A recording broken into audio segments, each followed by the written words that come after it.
And when I met E.D. Nixon in 1943, he was the president of our branch of the NAACP, the National Association for the Advancement of Colored People. Mr. Nixon, he went to the bus company to protest. You see, we had to get on at the front and pay our fare, and then we had to get off the bus and go around and re-enter through the back door to find our seat. Well, the bus company told Mr. Nixon, well, your people started it. They do it because they want to.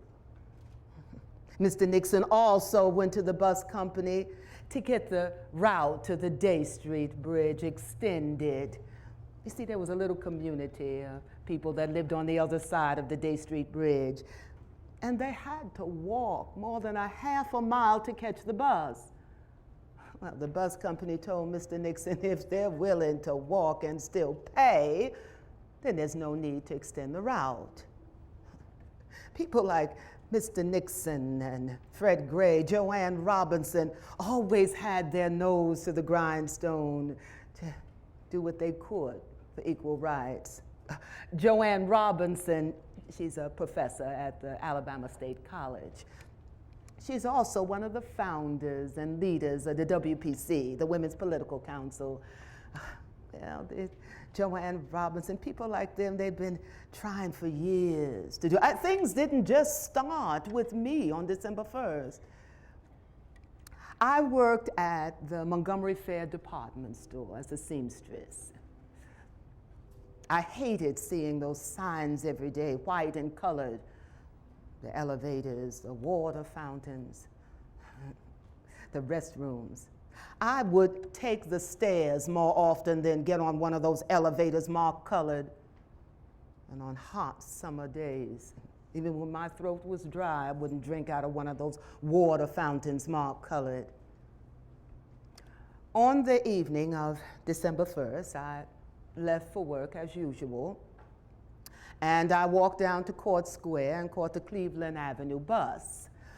I got on the front, paid my fare, and then I got off and got on at the rear door. And it wasn't because I wanted to. When I got on the bus, I saw a vacant seat on the aisle in the front row of the colored section, so I took that seat. There was a man sitting to my left and two women across the aisle. There were plenty of vacant seats in the white section up in the front. Now, I didn't notice how many people got on the bus at the next stop, but by the third stop, I noticed that quite a few people had gotten on the bus, and that left one white man still standing. Well, the bus driver, when he saw him standing, he yelled back and he said, "Y'all let me have those front seats." Well, I knew he was talking to me and the man next to me and the two women across the aisle. Well, when no one moved, he turned around and he said, "Y'all better make it light on yourselves and give me those seats." Now, I didn't see how it was going to make it light on me by getting up and giving him my seat.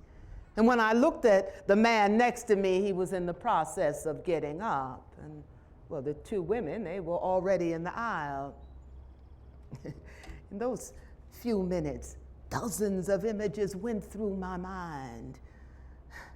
The image of my grandfather as he sat in the parlor of his home with a shotgun across his lap, ready to defend his home and his family against the KKK, which were riding up and down the street, shouting foul things.